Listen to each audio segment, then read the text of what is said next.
Bem-vindos a Hatzot Shavua, a meia-noite da semana, do trecho Behar, que quer dizer na montanha, no topo, e é um trecho que normalmente vem associado a Bechukotai. Esse ano, porque é um ano bissexto, com um mês a mais, nós temos esse trecho separado, um trecho que é relativamente pequeno, um dos menores da Torá, e que tem basicamente 3 assuntos que estão interconectados com tudo que a gente vem aprendendo. Nós estamos, para lembrar a todos, estamos aqui no livro de Vaikra, um livro que está falando sobre o sagrado. Trabalhamos ali a ideia do sagrado como algo apartado, separado. Depois falamos especificamente do tempo, né? Do significado de um tempo colocado à parte, da gente criar um relevo para o tempo. E essa paraxá, esse trecho agora, dá prosseguimento, de certa forma, a essa lógica do tempo. Uma lógica do sagrado e o tempo. Então existe aquele tempo que nós falamos na semana passada, que é um tempo que fica sacralizado por relevos, por uma série de distinções, não é um tempo linear, né? É um tempo cheio de profundidades, né? Que permitem a gente enxergar a vida com uma complexidade muito maior do que qualquer outra espécie. E agora nós estamos falando de como esse tempo, que é diferente para um ser humano, como ele interage com a grande função da nossa vida, que é a de sobrevivência, né, também de procriação, de continuidade da nossa própria sobrevivência para além da nossa existência, mas em torno da questão do sustento, né? A parnassá, o sustento, é um elemento muito importante nessa condição do sagrado. E entender esse sustento como sagrado também não é simplesmente uma questão moral, lembrando que o sagrado não está atrelado literalmente ao justo, está atrelado a algo que é apropriado ao ser humano. Então, ao ser humano é apropriado enxergar o tempo, né, com todo o seu relevo, tempos que são diferenciados, a própria noção humana da nossa finitude é uma noção de tempo bastante específica da nossa experiência humana, né? Saber que existe um começo e um fim, isso determina em si uma tensão, né, que faz desse tempo, desse relevo do tempo, muito mais abrupto, muito mais cheio de acidentes, de conotações, diferenciações, né, porque há uma tensão entre começo e fim na relação que o ser humano tem com o tempo. Então, esse tempo que para nós ele demanda que a gente coloque ele distinto, que a gente saiba fazer essa distinção do nosso tempo. E aqui vem uma curiosa conexão que tem a ver totalmente com a nossa leitura, que é essa conexão entre o relevo do tempo e o relevo do sustento. O que eu quero dizer com isso? Uma das frases mais conhecidas de todos nós é "Time is money". Tempo é dinheiro. E nós usamos essa expressão para valorizar, né, a nossa noção de finitude. Tá? Por que o nosso tempo ele é equivalente ao dinheiro? Tá? E dinheiro aqui, não nesse lugar simples ou mundano do dinheiro, né, de que o meu tempo vale tanto, mas essa compreensão complexa, né, do valor do nosso tempo. Um tempo que é limitado. Se há alguma coisa para nós que determina valor, é justamente o fato de que o nosso tempo ele não é infinito. E é ele que vai produzir relações com a vida que são extremamente interessantes, né?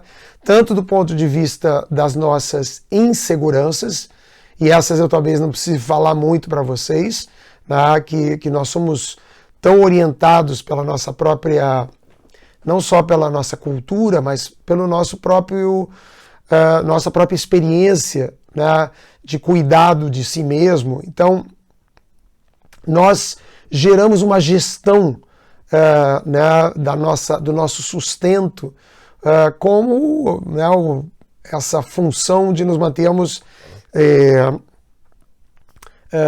sobreviventes, né, de sermos responsáveis pela nossa sobrevivência. Mas isso tem um aspecto que é talvez o mais simples para a gente entender, que é o sustento relacionado à nossa insegurança. E aqui, como nós estamos falando do sagrado, nós estamos falando da capacidade de colocar alguma coisa à parte, de criar na dimensão do sustento, alguma coisa que o ser humano faz diferente dos outros animais. Que o ser humano não só busca se alimentar, se proteger e acumular, que talvez não seja tão comum às outras espécies, mas não é tão difícil de imaginar para uma espécie, de alguma forma, guardar, ter alguma coisa ali para o inverno, né? Existem espécies que guardam para o inverno, etc. Então o nosso inverno, o inverno da mente humana, é um longo inverno, porque ele contempla né, esse vislumbrar humano da nossa velhice. A gente está sempre trabalhando, o ser humano ele trabalha para comer e para, de alguma maneira, ter uma previdência. Essa palavra ela é uma palavra muito importante no sustento do ser humano, dele ser previdente, né? Então o ser humano, de novo, ele trabalha lá como a formiga lá, ele trabalha, mas não só para garantir o inverno, ele vislumbra o inverno por vários caminhos da insegurança humana. E aqui esse trecho vem nos falar sobre o sustento na relação com a segurança, não com a insegurança. E isso que eu acho que é interessante, é como que nós, seres humanos, conseguimos colocar à parte alguma relação do tempo que possa nos trazer segurança, que esteja associada à segurança e não ao outro aspecto que é a insegurança. Quais são as 3 coisas que esse trecho vai nos trazer? Vai nos trazer primeiro Shnat Shemitah, o ano sabático, que é um ano, é o 7º ano, né, que era executado ali no trabalho agrícola, onde a partir do 6º ano, o 6º ano era um ano de preparo para esse ano sabático, e no 7º ano tudo era deixado, o campo era abandonado e as pessoas não tiravam da terra, a terra descansava. Esse é o primeiro aspecto. O segundo aspecto é o Yovel, que era um período depois do 49º ano da atividade econômica. O 50º ano era consagrado, era sagrado como um Yovel, um tempo de jubileu. E nesse tempo havia uma série de questões. Aqui não só a terra descansava, mas a terra ela era retornava, e ela era oferecida em retorno às famílias que originalmente eram donas da terra. O que é isso?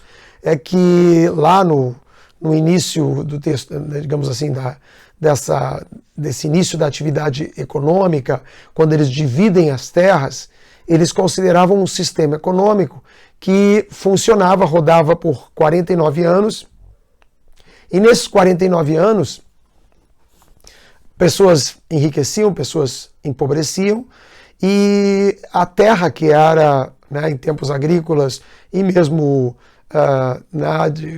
ali da atividade pecuária também, tanto a agrícola quanto a pecuária dependiam da terra.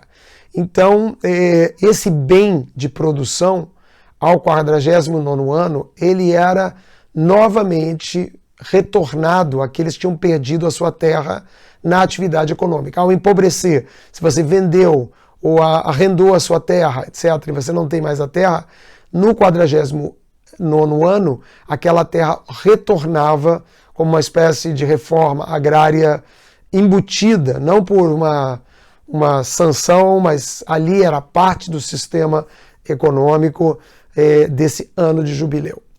E o terceiro elemento que é trazido no nosso texto é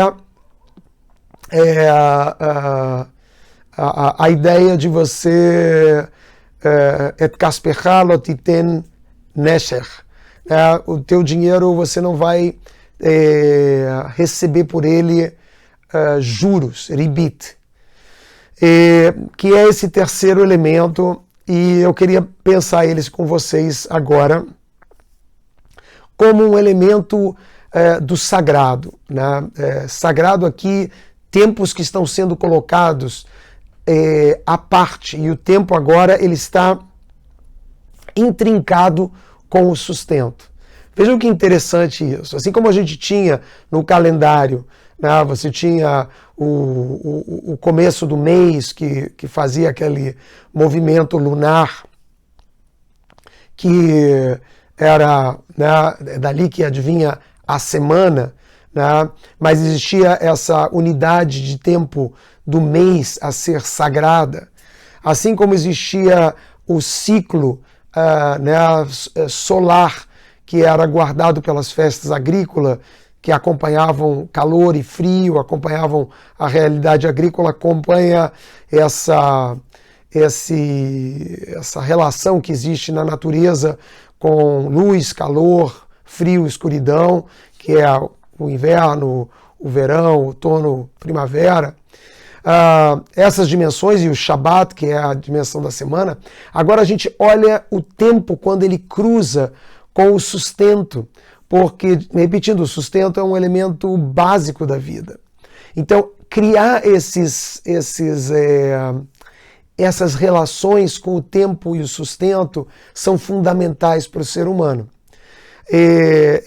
No primeiro caso, que é o caso do sabático, que hoje foi estendido, por exemplo, para profissões, os rabinos têm ano sabático, na academia existe ano sabático, e se aqueles que acham que isso é um luxo, né, talvez não estejam compreendendo a importância de sagrar, de colocar à parte um ano, né, mas o ano sabático, esse de trabalho, ele não é igual a um ano sabático como o sábado. Apesar do sábado contemplar uma perda de produtividade porque você não faz as suas atividades, aqui no ano sabático é uma compreensão do sustento pelo lado não da insegurança. O que eu faço quando eu estou inseguro no sustento? Eu trabalho, eu produzo. O que eu faço com o sustento pela dimensão da segurança, lavetar, né? Ao que você pode incorporar de segurança nessa relação de vida com o trabalho.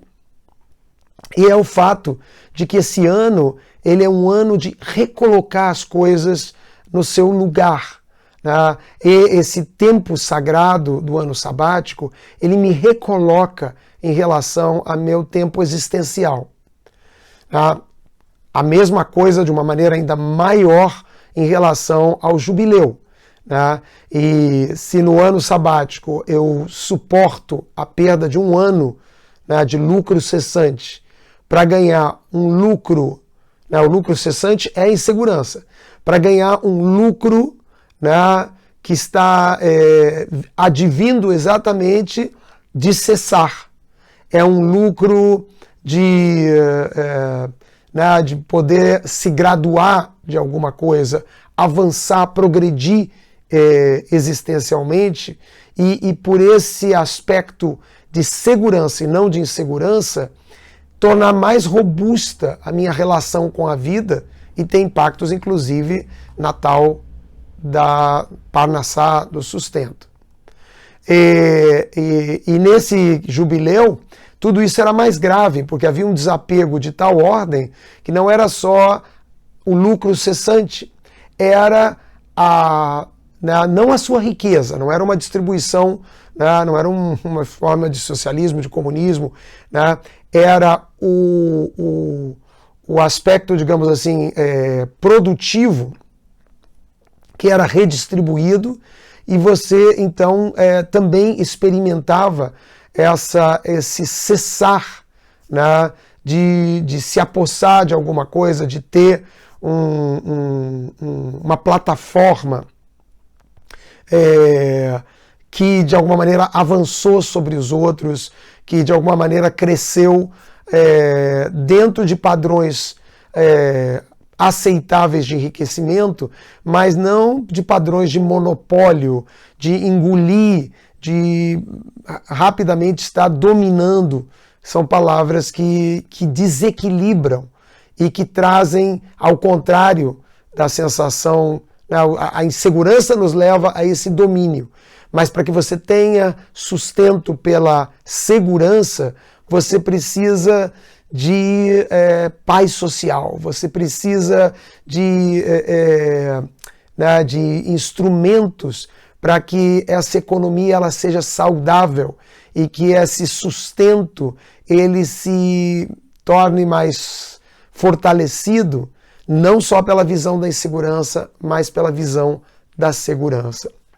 E por último, a mesma coisa com o tal do ribit, que é os juros. Né? Uma compreensão que o tempo, assim como o tempo sabático, né, ele representa um descanso, mas não um descanso para a Terra, um descanso para o sistema, né? Que fortalece o sistema pela segurança. Assim como o Iovelo, o jubileu, ele redistribui a economia, ele vai mais fundo a cada 50 anos e ele recompõe a economia pelo viés do tempo, né, e da passagem do tempo e pelo viés pela segurança. A mesma coisa com os juros, né? Nesher, em hebraico, quer dizer uma picada, né? Uma picada, uma mordida, né? E é muitas vezes associado essa ideia de né, da cobrança de juros, né? Que é, de novo, uma entrelaçar entre o tempo e o trabalho e o sustento. Mas diziam lá os rabinos que é semelhante a uma picada de uma cobra. No primeiro momento aquilo incomoda, só uma coceirinha, né? Com o passar do tempo aquilo vai, né, você vai se tornando febril, daqui a pouco você não consegue, você está paralisado e você morre. Que é um processo de engolir, ser engolido por juros, por taxas de juros que sejam, né, os juros, como ele é exponencial, né, se você não tiver um cuidado, a passagem do tempo por essa dimensão da insegurança, né, que é o que faz a gente emprestar dinheiro, você não emprestaria sem ter um recebimento de juros. Mas os juros excessivos, um juros que vai além, né, que vai se constituir, né, nisso que a gente vê muitas vezes um endividamento. Vejam que nas economias mundiais, né, um endividamento do consumidor que ele não consiga pagar leva todo mundo a fazer uma negociação, porque ele tem que estar vivo, ele não pode ser morto por essa picada. Né? Da mesma maneira, seja pelo cartão de crédito, ele não pode ser morto, um país também, ele não pode levar a uma situação de falência, porque todo o sistema não se beneficia disso. Tá? Então, assim, o olhar só da insegurança não é um viés que produz a maior robustez nesse processo de lidar com a vida e com o nosso sustento. Então, esses três elementos que aparecem na nossa paraxá e são o conteúdo dela, são muito interessantes, né? Porque eles todos estão falando de como o tempo humano interfere com o sustento, que é algo tão básico, tão da vida, do animal, né, da natureza, e o nosso tempo, porque ele é um tempo que tem tem seu relevo, ele tem esses elementos trazidos na cultura. Que de alguma forma isso está nos ambientando? Está nos ambientando para o fato de que você tem que ter, o ser humano ele precisa ter uma compreensão desse time is money. Né? Não só a compreensão, né, de que você tem que contar os seus dias, né?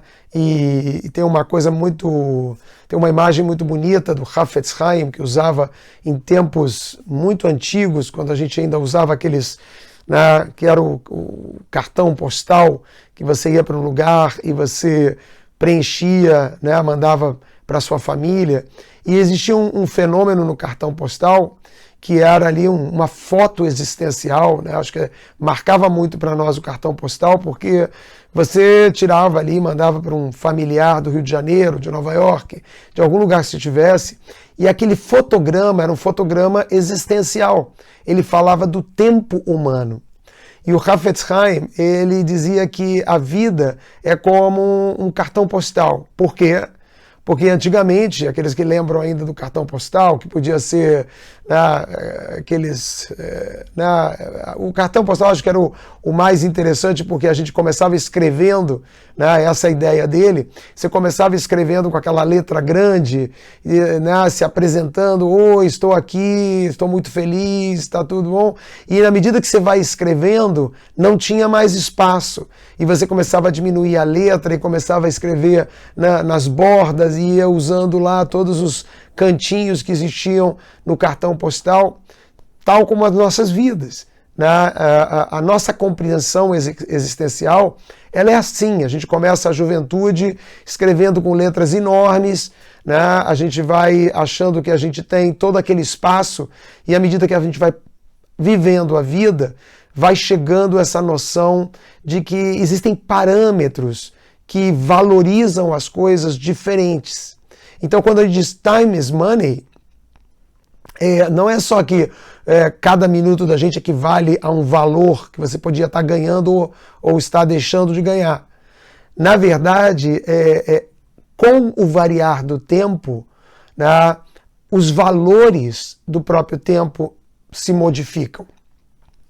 Então, a cada 7 anos, você tem que valorar o dinheiro, time is money, você tem que valorar de tal maneira a que você possa sedimentar esse processo de sustento que você realizou por 6 anos, para que ele esteja sintonizado com a vida e não simplesmente acontecendo linearmente.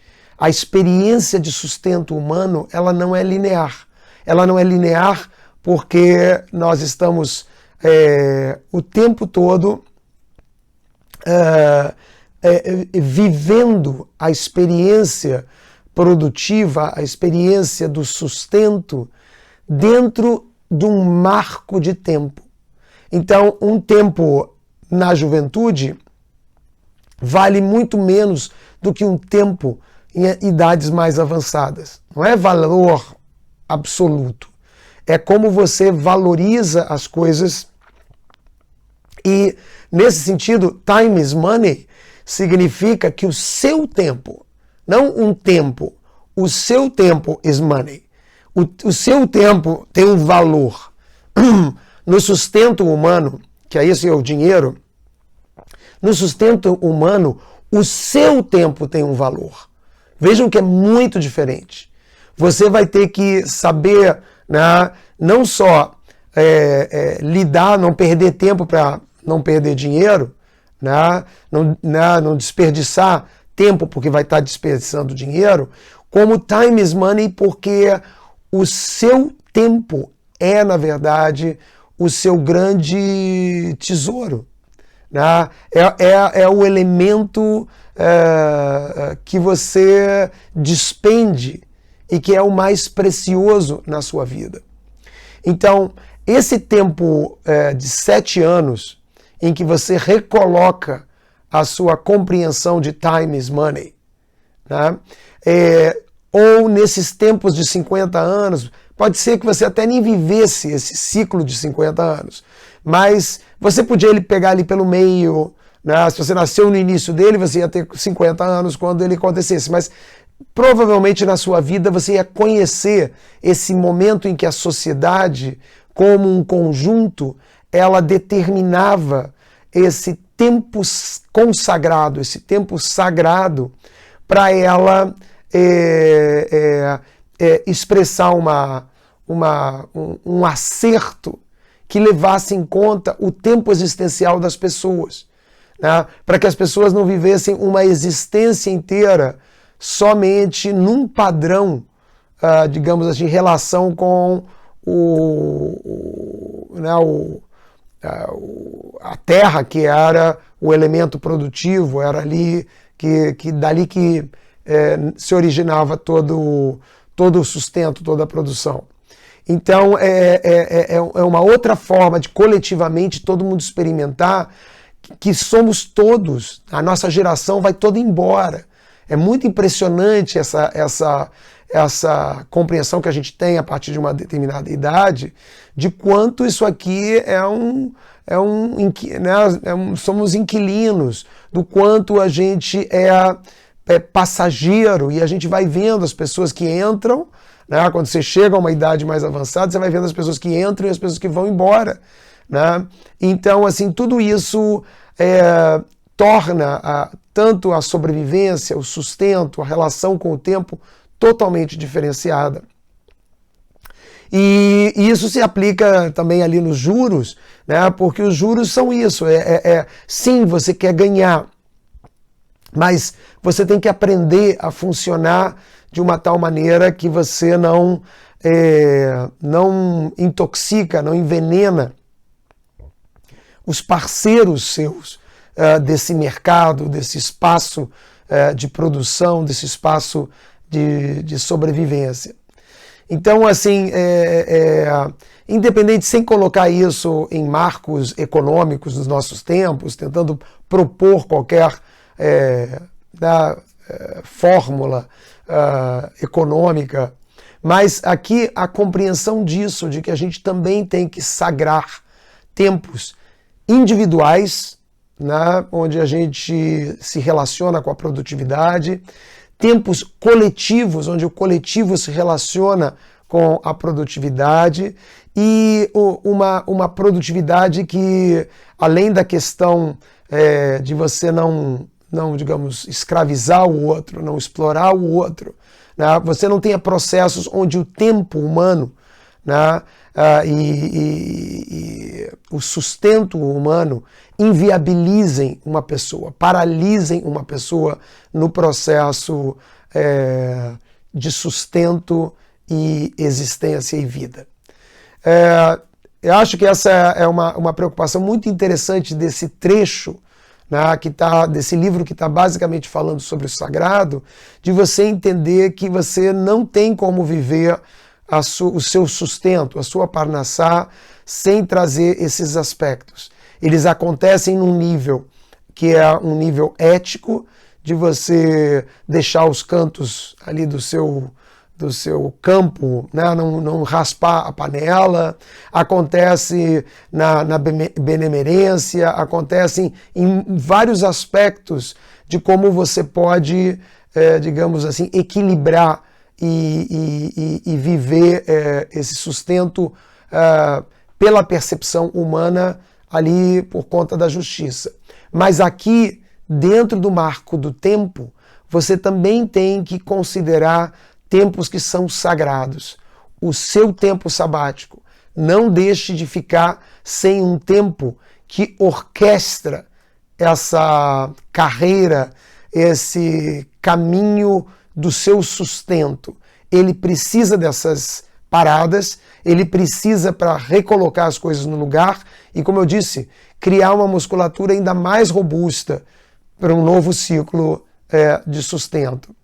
De existir e você ser um avalista de um processo comunitário que esteja se dando conta que você não é o dono das coisas, você não é o dono da terra, você não é, nada disso aqui é seu. E nós sabemos disso porque a gente tem usufruto, mas nada disso pode ser levado. Não existe acúmulo para além da sua própria experiência de vida. Isso deveria estar presente na sua percepção de time is money. E esse terceiro elemento, que é a sua relação não exponencial com a vida. Não fique exponencial com a vida. Se você ficar exponencial com a vida, mais cedo ou mais tarde, em algum momento dessa etapa, você se torna destrutivo. Você estará paralisando alguma coisa ou algumas pessoas, você estará se tornando um elemento que não faz o sustento rodar, acontecer com a plasticidade, digamos assim, a harmonia que a vida, a vida finita demanda. Se a vida não fosse finita, talvez esses exponenciais coubessem. Mas por ser finita, ela está limitada o tempo todo. E ali estão as palavras bonitas dessa paraxá. O kratem dror ba'aretz. E vocês vão declarar a liberdade da terra. A terra aqui não é só terra, o chão, do planeta, a liberdade, a independência desse planeta, né, dos meus objetivos. Né, a liberdade e que vai se sobrepor a qualquer desejo nosso, esforço nosso, é essa liberdade da terra. Né? Nós pertencemos a essa natureza. E, portanto, somos nós que temos que aprender a lidar com essa equação. Time is money. E o seu tempo nessa equação é um tempo finito. E você tem que se encaixar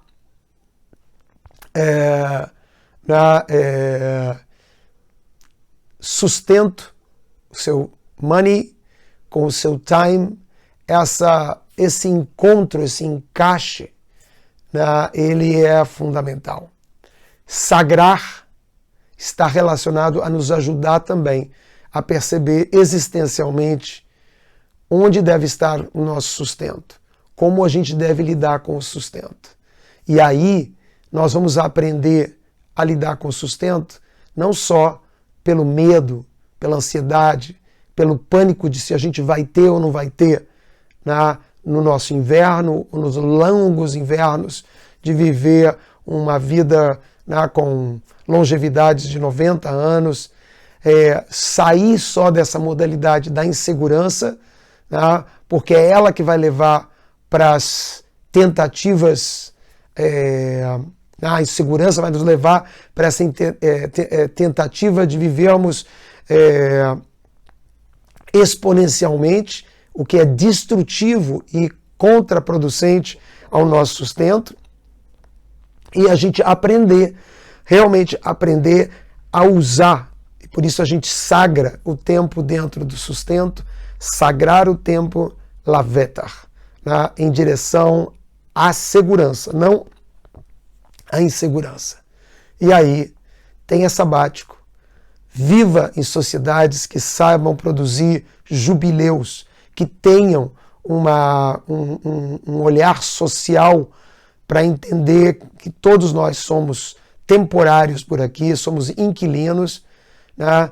E a questão dos juros, independente de se é os juros hoje do banco, sem ter que falar como é, mas entender que você é contra qualquer processo exponencial que estará mais cedo ou mais tarde fazendo mal a você, sendo tóxico à realidade que você vive e à sociedade que você vive.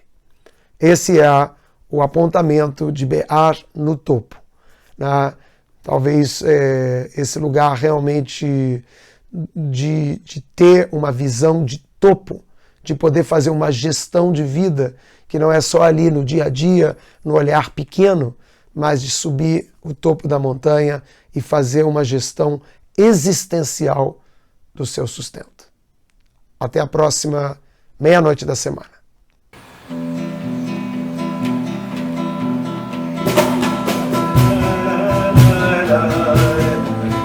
Yeah.